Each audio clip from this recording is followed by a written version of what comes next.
बिस्मिल्लाहिर्रहमानिर्रहीम।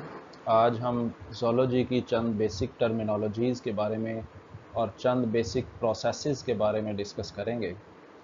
सबसे पहला जो टॉपिक है हमारा वो है क्लास हेक्सापोडा। इस क्लास के मेंबर्स को इंसेक्ट्स भी कहा जाता है और इनके जो चंद चीदा चीदा करैक्टर्स हैं उनमें से एक इनकी 3 पेयर ऑफ लेग्स की मौजूदगी है, जैसा कि आप इस डायग्राम में देख सकते हैं। इसके अलावा इनकी बॉडी 3 रीजन्स में डिवाइडेड होती है। वो 3 रीजन्स कौन से हैं?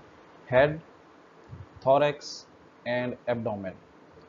हेड सेंसरी फंक्शंस परफॉर्म करता है, थोरैक्स के साथ विंग्स अटैच होते हैं, लेग्स अटैच होती हैं, ये मूवमेंट का काम करता है, और एब्डोमेन के अंदर तमाम विसरल ऑर्गन्स मौजूद होते हैं। इस तरह की जो ऑर्गेनाइजेशन है उसको हम मेटामेरिज्म कहते हैं, जिसमें बॉडी डिफरेंट सेगमेंट्स में डिवाइडेड होती है।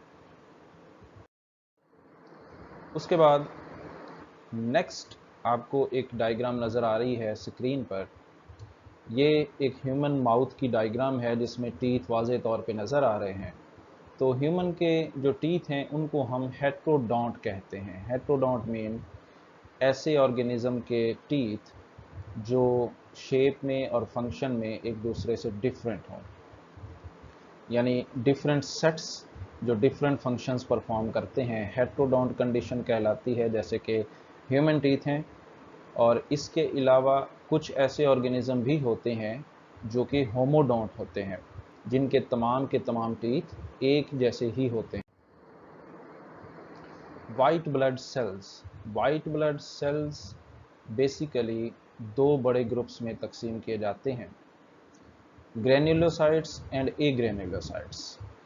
ग्रेन्युलोसाइट्स 3 तरह के हैं। न्यूट्रोफिल्स, जो कि आपको यहाँ पर सामने नज़र आ रहा है। न्यूट्रोफिल का जो न्यूक्लियस होता है वो लोब्ड होता है, यानी न्यूक्लियस एक ही है लेकिन उसकी डिवीजन हुई होती है डिफरेंट लोब्स में। इसके अलावा इसके साइटोप्लाज्म में ग्रेन्यूल्स मौजूद होते हैं। इयोजिनोफिल, जिसके न्यूक्लियस के 2 लोब्स होते हैं, इसमें भी ग्रेन्यूल्स मौजूद हैं। और बेजोफिल, जिसके ग्रेन्यूल्स लार्जर और डार्कर होते हैं। और दूसरी टाइप के जो WBCs हैं वो एग्रेन्युलोसाइट्स हैं, जो कि लिम्फोसाइट और मोनोसाइट हैं। ये तमाम WBCs मिलकर हमारी बॉडी को डिफरेंट डिजीज़ से बचाते हैं। Mosaic evolution which occurs only a part of an organism while the basic organization of the body remains unchanged. मिसाल के तौर पे किसी बर्ड के विंग के अंदर अगर नस्ल दर नस्ल कई सदियां गुजरने के दौरान अगर कोई एवोल्यूशन होती है तो हम उसको मोज़ेक एवोल्यूशन के नाम से जानेंगे, क्योंकि उसका बॉडी के बाकी का जो स्ट्रक्चर है वो सेम है, उसी तरह ही रहा, लेकिन सिर्फ एक बॉडी पार्ट में एवोल्यूशन हुई है, तो ये एवोल्यूशन मोज़ेक एवोल्यूशन कहलाएगी। न्यूरोलेमोसाइट्स हमारे नर्वस सिस्टम के अंदर मौजूद होते हैं और हमारे जो न्यूरॉन्स हैं उनकी बहुत ज़्यादा हेल्प करते हैं। ये हमारे नर्व फाइबर्स को प्रोटेक्ट करते हैं बेसिकली, और माइलिन शीथ बनाते हैं फाइबर्स के अराउंड उनको प्रोटेक्ट करने के लिए। निक्टिटेटिंग मेम्ब्रेन, ये एक ऐसी मेम्ब्रेन है जो कि बेसिकली एम्फीबियंस और रेप्टाइल्स की आइज़ में मौजूद होती है। उनकी जो लोअर आईलिड है वही एक्चुअली उनकी निक्टिटेटिंग मेम्ब्रेन है। ये बिल्कुल शफ़ाफ़ होती है, ट्रांसपेरेंट होती है, और डस्ट से और फिज़िकल इंजरी से आइज़ को बचाती है।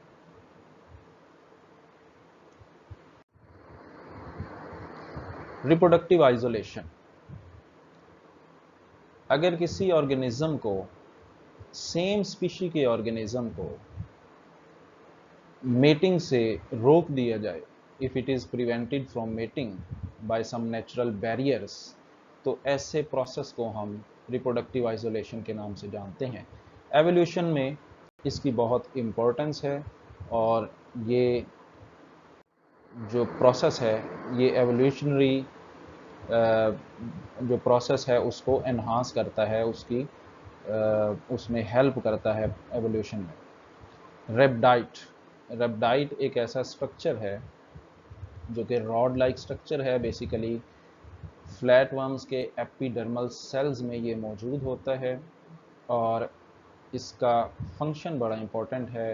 ये फ्लैट वर्म्स को बचाता है, प्रोटेक्ट करता है इंजरी से, डेसिकेशन से, यानी कि ये पानी एब्जॉर्ब कर लेता है और स्वेल अप हो जाता है। तो जब ये स्वेल हो जाता है रेप्टाइड, तो फ्लैट वर्म फिजिकल इंजरी से भी महफूज रहता है और पानी की कमी से भी महफूज रहता है, क्योंकि पानी इसमें स्टोर हो जाता है। टॉर्पर, टॉर्पर एक तरह से हम इसको स्लीप कह सकते हैं, स्लीप इन एनिमल्स। तो कुछ एनिमल्स ऐसे हैं, जैसे कि हमिंग बर्ड की हम एग्जांपल ले लेते हैं, वो डेली टॉर्पर का प्रोसेस जो है उससे गुजरता है। यानी कि शाम के वक़्त जब उसकी फ़िज़िकल एक्टिविटीज़ और फीडिंग की एक्टिविटीज़ ख़त्म हो जाती हैं, तो वो अपने बॉडी के मेटाबॉलिज्म को स्लो डाउन कर लेता है, बॉडी टेम्परेचर उसका डिक्रीज़ हो जाता है और हम कह सकते हैं कि वो सो रहा है। लेकिन ये टॉर्पर जो है, जैसे ही उसकी फ़िज़िकल एक्टिविटीज़ अगले दिन स्टार्ट होती हैं, तो टॉर्पर का जो वो फेज़ होता है वो ख़त्म हो जाता है और अगले दिन सेम ये साइकिल इसी तरह से जारी रहता है। विब्रिसा,